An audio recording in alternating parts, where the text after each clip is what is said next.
Great, pretty willing training session out there. I mean, there's some competition for spots. How good is that to have something? Yeah, September does spark a little bit more interest around wanting to be available. And I thought we trained extremely well. Last session on Sunday was exactly the same. Where we got great intensity. It looked like we're ready to go. Obviously, you've got some big decisions to make at the selection table. Realistically, how many players could you pick and be able to perform for you Thursday night? Yeah, well, I'd like to think we've got a number of players that would be in that situation. It's going to be tough. I've slept on a couple of magnets, not sure which way we're going to go. I've sort of been debating and analysing who fits in and why. I think the reality is we'll pick a team that we think will beat Melbourne. That's what we're setting ourselves up for, and work our way backwards from that. How much is the weather changing those magnets now? Yeah, Jane Bunn does a good job. I have to find out what the weather forecast is for the weekend. But Sorry, Craig, what was it? Yeah, sorry. Cut that one out, Tony. Somewhat. Interesting that Mason obviously racking against Darcy in that sort of main match session. Are you tempted to take the both of them in against Max Gawn? I'm pretty happy to declare that they both will play. What capacity, whether one starts as sub, I'm not sure. We'll work through that. But the best version of us over the last 18 months is when they're both at their best. And we like to think that they'll bring that on Thursday night. One who's obviously been ruled out already for Thursday, but no sign from here today is Nick Dacos. Is he training inside, or where's he at after Sunday? Yeah, well, he ran well on Sunday, and we're all excited for that step forward. And the plan is for him to train tomorrow, so give him a couple of days off and recover from that, and take the next step, which is it's exciting to think that he's progressing well. Do you expect him to be available next week if you need him?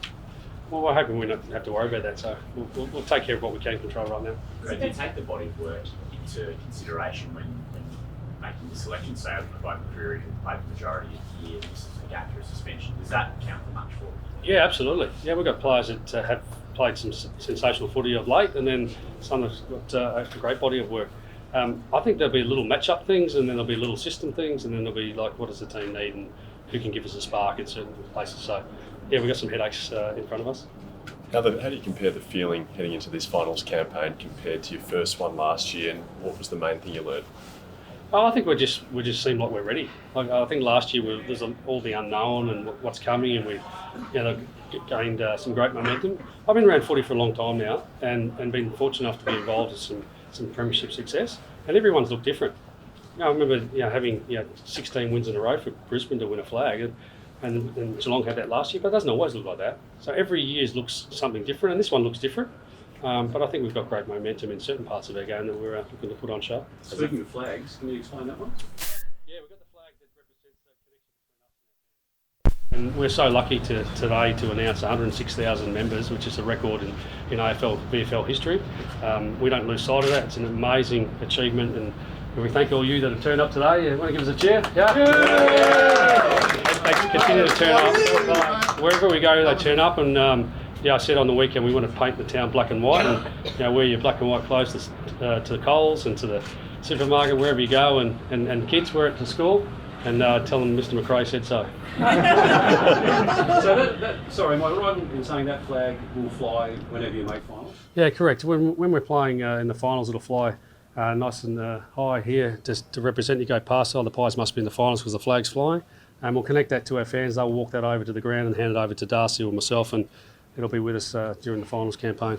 So with your experience in finals footy and as a player now, the coach, can you talk about the difference between a qualifying final and the sudden death of a semi or a prelim, and how mentally that affects the way that you play? To be honest, I don't know if there's much difference. We're all here to get the job done and got to execute.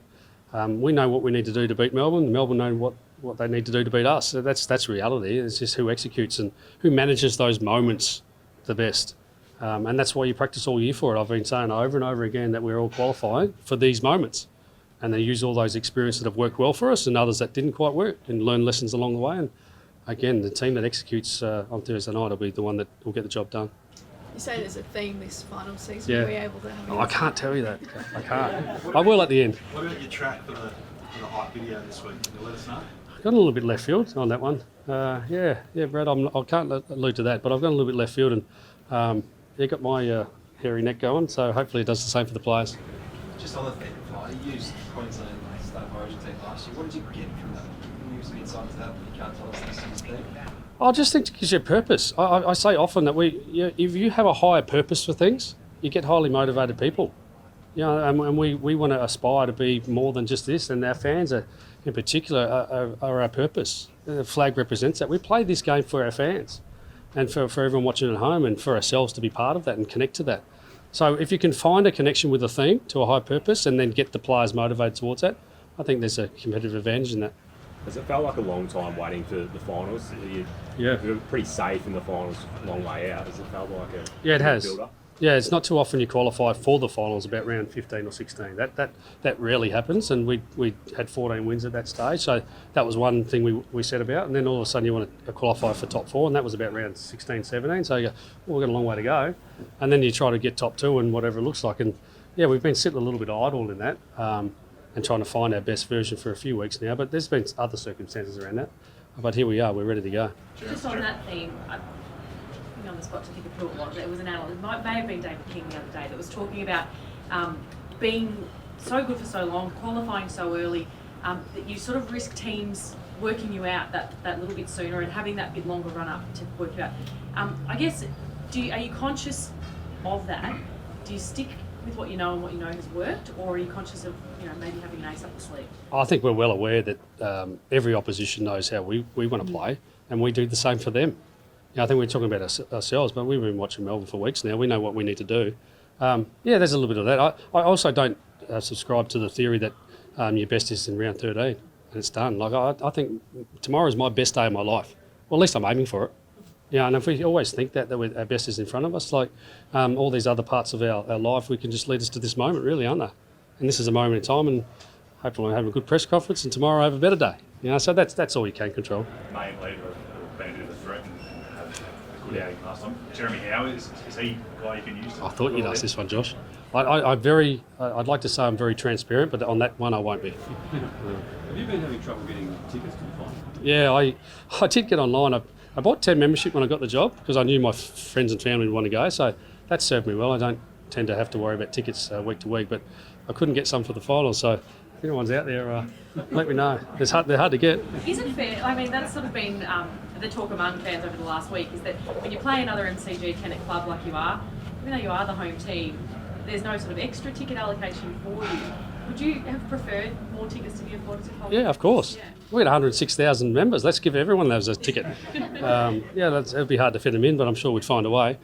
I don't subscribe to one gets a better advantage than 4 if you're both MCG tenants. But last year Geelong didn't get that luxury. But whether there's something around that, I haven't given it that much thought, to be honest. After the finals last year, you go out in the recruiting period and pick up 4 new players, seasoned players. Is this the time of year that advantage potentially really comes in and that improvement comes from?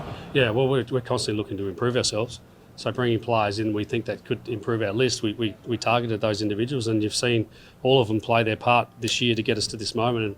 And now it's up to them to go and hopefully feel like they've got a sense of belonging and they're part of what we do and go be the best version of themselves. Try not to read too much. Craig, could Jack Ginnivan be that spark? He looks like a good wet tracker as well. Yeah, he got the long sleeve, hasn't he? Jack's been an important player the last few weeks. He's an excitement machine. When you're out in the ground, when they call his name out or he touches the ball, it's an incredible reaction, and our fans clearly spark him on, and we get a spark from that too. You mentioned yesterday that you believe Boss is coach of the year. Yeah. Apart from being your mate, why do you see that? Oh, I just think it's... Well, we're all... You would have gone to his press conferences. You would have seen the stories and the stuff, rumour mill around him. And then to turn the ship around, I think that's coaching, and I know it's just not him. We've got an incredible network of people and resources behind me. That reason why I'm standing in front of you. But I think he survived all that, and he got that team back into finals the first time in X amount of years. I just think it's a great coaching effort. Thank you, guys. Yeah. Good luck. See you in a couple of weeks, huh?